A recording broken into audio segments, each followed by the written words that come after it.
திட்டவட்டமாக பிரார்த்தனை செய்வது என்பது மிகப்பெரியதொரு வணக்கம். இந்த வணக்கத்தை அல்லாஹ்வை தவிர வேறு யாருக்காவது செய்தால் அவர் இணை வைக்கிறார்.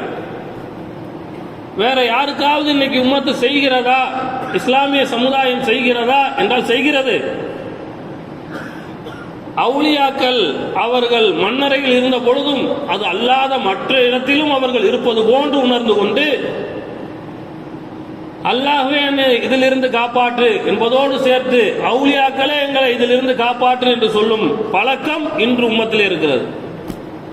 குறிப்பிட்ட ஏதேனும் ஒரு அவுலியாவுடைய பெயரை சொல்லி கூட நீங்க எங்களை காப்பாத்துங்க என்று, எங்களை இந்த பிரச்சனையிலிருந்து பிணியிலிருந்து போக்கிருங்க என்று சொல்லக்கூடிய பழக்கம் இன்று இஸ்லாமிய சமூகத்தில் இருக்கிறது.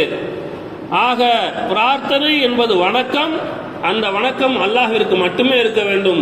அதில் இன்னொருவரை கூட்டாக்கினால் அதற்கு பெயர் ஷிர்க்.